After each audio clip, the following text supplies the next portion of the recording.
بسم اللہ الرحمن الرحیم نحمدہ ونصلی علی رسولہ الکریم اما بعد۔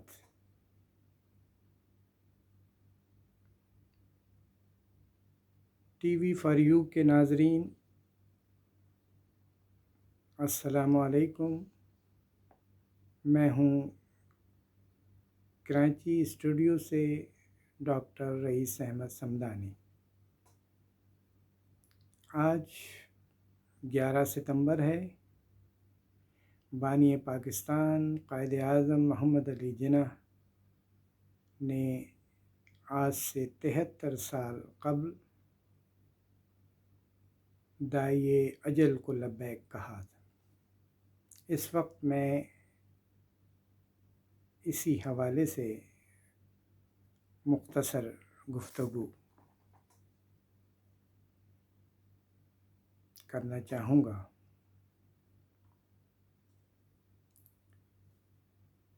قائد اعظم محمد علی جناح کی بے لوث قیادت، تدبر اور فہم و فراست انگریز اور ہندو سے آنکھ میں آنکھ ڈال کر دو ٹوک بات کرنے والے مسلمانوں کو ایک آزاد اور خود مختار اسلامی مملکت کے قیام کو یقینی بنانے کی جدوجہد کرنے والے کو پاکستانی قوم کا سلام۔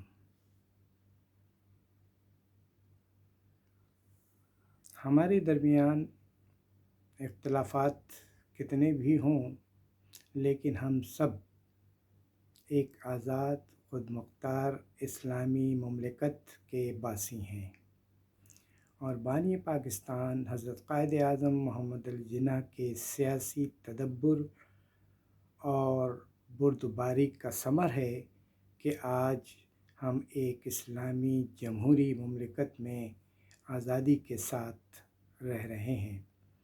ہمیں ہر طرح کی آزادی حاصل ہے، جس کو چاہیں جو کچھ کہیں، جس قدر مذاق اڑائیں۔ شخصیات تو دور کی بات، ہم تو اداروں کو بھی اور حساس اداروں کو بھی تنقید کا نشانہ بنانے میں بخل سے کام نہیں لیتے۔ اگر قائد اعظم اپنی سیاسی تدبر کو بروئے کار نہ لاتے، پاکستان کے قیام میں کلیدی کردار ادا نہ کرتے، تو کیا یہ آزاد مملکت جس کا نام پاکستان ہے معرض وجود میں آ سکتی تھی؟ اس میں کوئی شک نہیں کہ قیام پاکستان کی جدوجہد میں دیگر اکابرین کی کاوشیں بھی شامل تھیں۔ وہ بھی اتنے ہی شکر گزاری اور خراج تحسین کے مستحق ہیں۔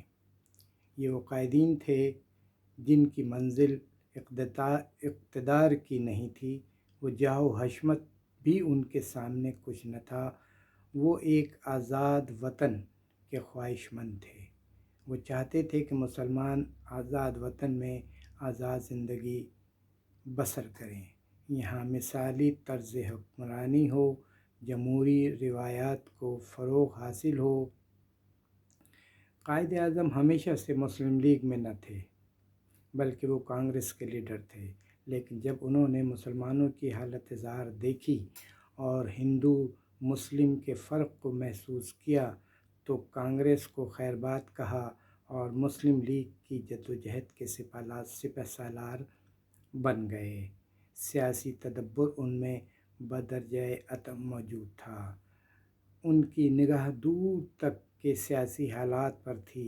ان کے تدبر نے یہ محسوس کر لیا تھا کہ مسلمانوں کے ساتھ ہندوؤں کا رویہ متعصبانہ ہے، مسلمان کسی صورت ان کے ساتھ شیر و شکر ہو کر نہیں رہ سکتے۔ چنانچہ انہوں نے شاعر مشرق حضرت علامہ اقبال کے خواب کو حقیقت کا روپ دینے میں اپنے تمام تر سیاسی تدبر سے کام لیتے ہوئے پاکستان کے قیام کو ممکن کر دکھایا۔ قائد اعظم کے سیاسی تدبر، بردباری، تفکر، تأمل، دور اندیشی اور فکر ہی تھی کہ انہوں نے جب یہ محسوس کر لیا کہ برصغیر میں دو قومیں یعنی ہندو اور مسلمان رہتے ہیں جن کا مذہب، تہذیب، روایات ایک دوسرے سے جدا ہیں۔ یہی وہ سوچ تھی جس کا اظہار علامہ اقبال بھی کر چکے تھے۔ علامہ تو پاکستان کا خواب بہت پہلے دیکھ چکے تھے۔ شاعر مشرق کے خواب کو قائد اعظم محمد علی جناح نے اپنی حکمت عملی اور سیاسی تدبر سے عملی جامہ پہنایا۔ قائد اعظم ایک اصول پسند سیاستداں، قانون کے پاسداری کرنے والے، وقت کی پابندی کرنے والے، کفایت شاری کا درس دینے والے، سرکاری خزانہ انتہائی ایمانداری سے خرچ کرنے والے، عام زندگی میں ایماندار، سچے، مخلص۔ ان کی زندگی کے بے شمار واقعات ایسے ہیں جن سے ان کے اصول پسند ہونے اور قانون پر سختی سے عمل پیرا ہونے کا درس ملتا ہے۔ وہ سیاسی معاملات میں اپنی جماعت کے مشوروں کے بغیر کام بھی نہیں کیا کرتے تھے۔ وہ مسلم لیگ کے ٹکٹ پر منتخب ہوئے۔ قائد اعظم محمد علی جناح قانون داں ہی نہ تھے بلکہ قانون پر سختی سے عمل کرتے اور عمل کرنے کی تلقین کیا کرتے تھے۔ معروف کالم نگار ڈاکٹر صفدر محمود نے جنرل گل حسن جو قائم پاکستان کے وقت قائد اعظم کے ADC اور کیپٹن تھے، بعد ازاں وہ آرمی چیف بھی ہوئے، کے حوالے سے ایک واقعہ تحریر کیا ہے۔ لکھتے ہیں، گل حسن نے لکھا کہ عام طور پر گورنر جنرل قائد اعظم محمد علی جناح چھٹی کے دن کراچی کے مضافات میں چلے جاتے تھے۔ ایک بار اتوار کی شام ہم واپس کراچی آ رہے تھے تو راستے میں ریلوے پھاٹک بند ہونے کی وجہ سے گورنر جنرل کی کار کو رکنا پڑا، اس لیے یہ ریلوے پھاٹک بند تھا۔ گورنر جنرل کی گاڑی رک گئی۔ ADC گل حسن فرنٹ سیٹ پر ڈرائیور کے ساتھ والی سیٹ پر بیٹھے تھے۔ وہ کار سے نکلے اور پھاٹک کے چوکیدار کو بتایا کہ کار میں گورنر جنرل تشریف فرما ہیں۔ دور دور تک ریل گاڑی آتی نظر نہیں آ رہی تھی۔ تم 1 منٹ کے لیے پھاٹک کھولنا کہ ہم نکل جائیں۔ چوکیدار نے پھاٹک کھول دیا۔ گل حسن کار میں آ کر بیٹھے اور ڈرائیور سے چلنے کا کہا۔ قائد اعظم نے ڈرائیور کو منع کر دیا اور ADC سے کہا، گل، اگر میں قانون کی پابندی نہیں کروں گا تو کوئی بھی قانون پر عمل نہیں کرے گا۔ چنانچہ جب تک ریل گاڑی گزری گورنر جنرل کی سواری وہیں رکی رہی۔ یہ تھی قائد اعظم کی اصول پسندی۔ قائد اعظم جس بات کے لیے منع کرتے خود اس پر عمل کر کے دکھاتے۔ اس طرح کی بے شمار مثالیں قائد اعظم کی زندگی سے عبارت ہیں۔ دو قومی نظریے کے حوالے سے قائد اعظم محمد علی جناح نے 8 مارچ 1944 کو مسلم یونیورسٹی علی گڑھ کے طلباء سے خطاب کرتے ہوئے ارشاد فرمایا تھا، پاکستان اسی دن وجود میں آ گیا تھا جب ہندوستان میں پہلا ہندو مسلمان ہوا تھا۔ یہ اس زمانے کی بات ہے جب یہاں مسلمانوں کی قومیت کی بنیاد کلمہ توحید تھی، وطن نہیں اور نہ ہی نسل۔ ہندوستان کا جب پہلا فرد مسلمان ہوا تو وہ پہلی قوم کا فرد نہیں رہا، وہ ایک جداگانہ قوم کا فرد ہو گیا۔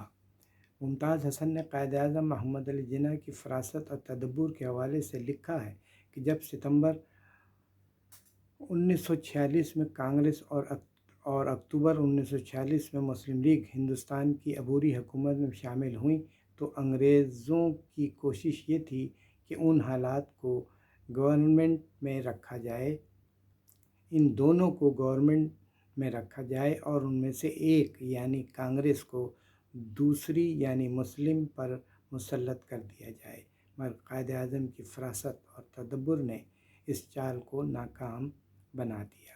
قائد اعظم محمد علی جناح سیاسی تدبر اور فہم و فراست کے بے شمار واقعات ہیں جو پاکستان کی تاریخ کا اہم باب ہے۔ بانی پاکستان قائد اعظم محمد علی جناح 25 دسمبر 1876 اتوار کے روز شہر کراچی کے قدیم علاقے میٹھا در، جو کھارا در بھی کہلاتا ہے، میں واقع عمارت وزیر منشن میں پیدا ہوئے ان کے والد جناح پونجا مشہور تاجر تھے۔ قائد اعظم نے کراچی کے سندھ مدرسۃ الاسلام، جو اب سندھ مدرسۃ الاسلام یونیورسٹی ہے، میں تعلیم حاصل کی۔ قانون کی اعلیٰ تعلیم انگلستان سے حاصل کی۔ 1897 میں قانون کی ڈگری لے کر ہندوستان لوٹے اور بمبئی ہائی کورٹ میں پریکٹس شروع کی۔ 1916 میں آپ نے مسلم لیگ کے اجلاس منعقدہ لکھنؤ کی صدارت کی اور ہندو مسلم اتحاد کے لیے لکھنؤ پیکیج کی تیاری میں مدد کی۔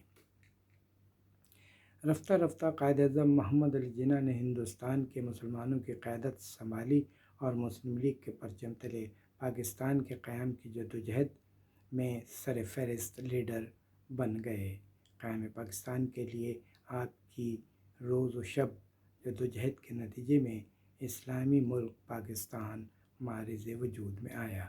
یہ سب کچھ قائد اعظم محمد علی جناح کی قیادت اور ان کی فہم و فراست کا نتیجہ ہی تھا کہ انگریز اور ہندو جیسے شاطروں سے مسلمانوں کے لیے ایک الگ مملکت حاصل کرنے میں کامیاب ہوئے۔ سلام اپنے محبوب کی قائدانہ صلاحیت پر، سلام اپنے محبوب کی فہم و فراست پر۔ قائد اعظم زندہ باد، پاکستان پائندہ باد۔ السلام علیکم۔